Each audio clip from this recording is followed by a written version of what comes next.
এই যে এই হারটা বুলটির জন্য আমার বোন তৈরি করেছে। কি ভালো দেখতে, ভালো না ছোট? এই দেখ পলাশ না এই হারের সঙ্গে ম্যাচিং করে কানের দুলটা দিচ্ছে। পলাশ বাবা, দেখি দেখি বাবাই তো বড় গয়নার দোকান। দুলটা তো কমসে কম 9-10 গ্রামের তো হবেই। তো ভালোই বলো, পলাশের কাছে এত টাকা আছে নিশ্চয়ই। না রে, এটা পলাশের বউ ওর গয়না বিক্রি করে করেছে। পলাশের বউ মিঠু, ওদের তো মেয়ের বিয়ের কথা চলছে, তখন শোনা পাবে কোথা থেকে?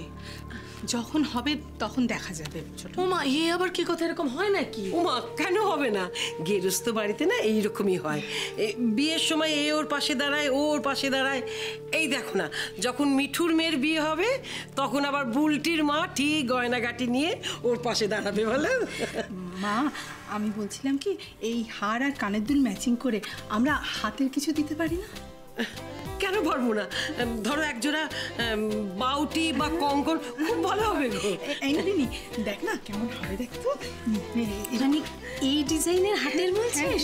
খুব ভালো হবে রে, কি সুন্দর ডিজাইনটা, একজোড়া হাতের।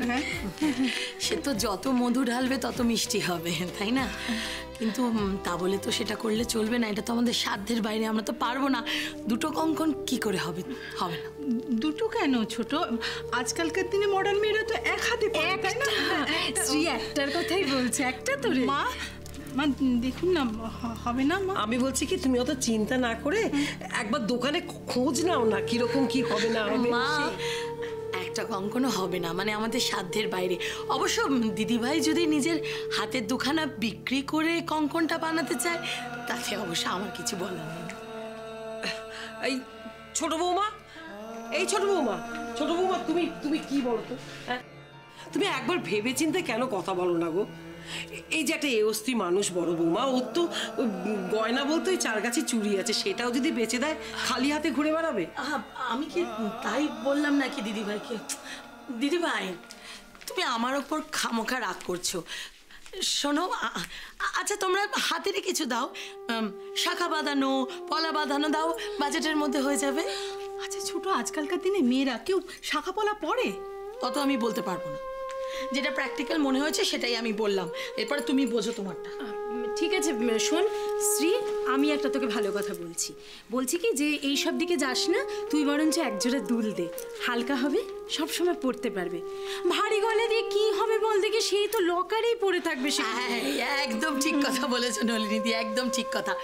মা, আমি বলি কি, বেশি দামি দোকান থেকে কেনার দরকার নেই, অনেক মজুরি টজুরি পড়বে, ফালতু একটা দাম বেড়ে যাবে, বলো দিদিভাই?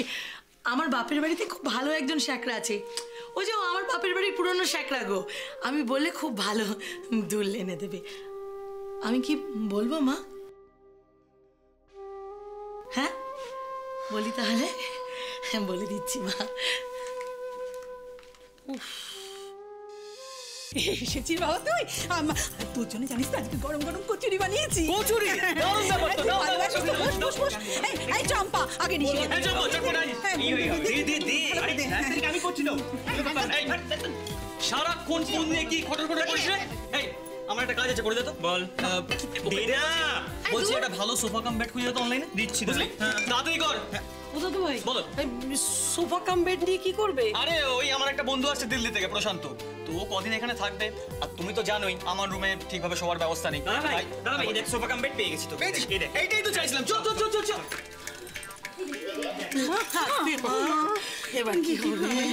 নিচের ঘরটা তো ভাড়া দিয়ে দিচ্ছেন, ওই সোফা কাম বেড, ওই গন্ধবাদন পর্বত, এই ঘরে আবার ফোন বাজছে কেন? মন্টু, হ্যাঁ মা। ফোনটা ধর তো, দেখো কার ফোন। হ্যালো, ও হ্যাঁ ধরুন। মা, এই তোমার ফোন। আমার? হ্যাঁ। হ্যালো, ঠিক আছে।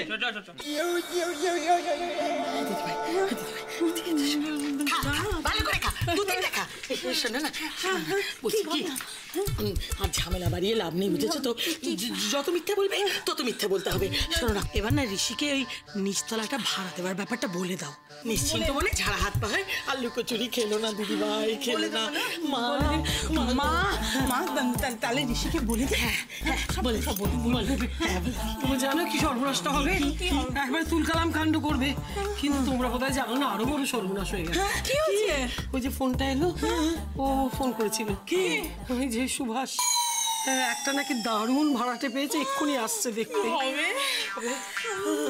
ওই ছেলেটাকে এখন বার করো, যে করে বের করো।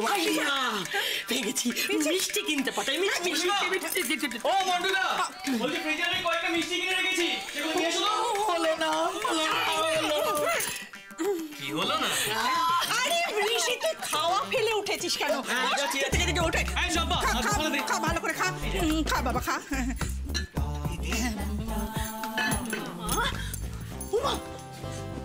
বরঞ্চ ওকে ওই কাপড় জামা ইস্ত্রি করতে পাঠাই। দুটো একেবারে বুদ্ধির বিয়ে, চোখের সামনে দিয়ে ঘুরে বেড়াচ্ছে ওই আমাদের কাজের মেয়ে আর কাজের লোক, আর ও এখন যাবে করতে। দাদা ভাই, দাদা ভাই, জানিস তো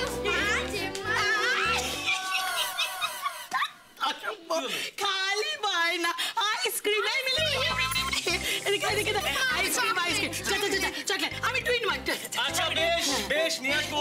খাবারটা খেয়ে যা, যা, যা। এই গান এখন। এই বাবা, কি হলো? আমার তো ফুটবল ম্যাচ আছে।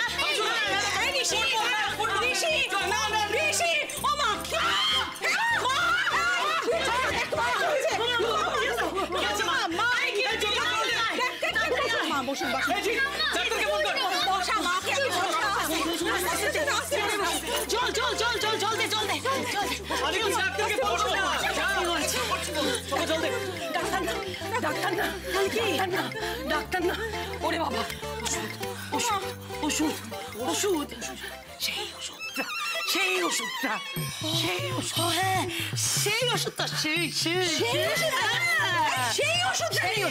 ওষুধটা। তুই আছিস কি?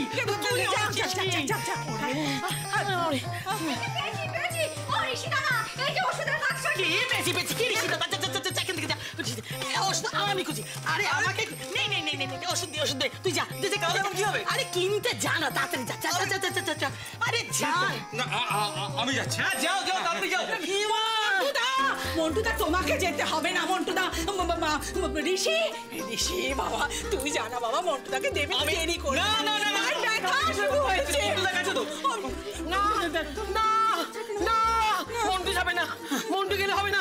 কেন হবে না? তোকে যেতে হবে, মন্টু গেলে হবে না। কিন্তু কেন হবে না? কেন হবে না? কেন হবে না? মন্টু তো গ্র্যাজুয়েট নয়।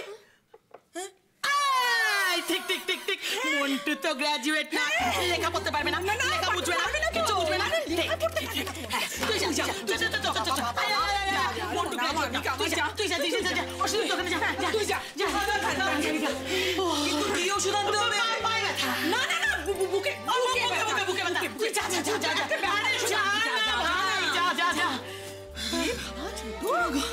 আমার শরীর খারাপ। ওরে বুকটা ধর পাক। মা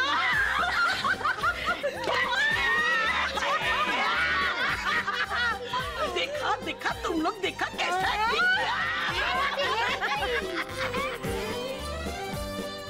প্রেমের ফাঁদে কিন্তু রোববারেও কাল বিকেল ঠিক 5:30টায় দেখতে ভুলবেন না জানো।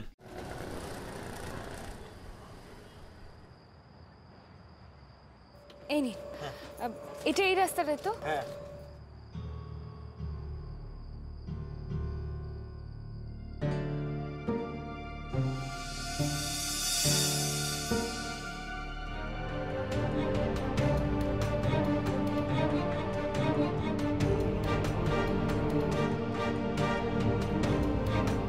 দাদা যাবেন? চলুন।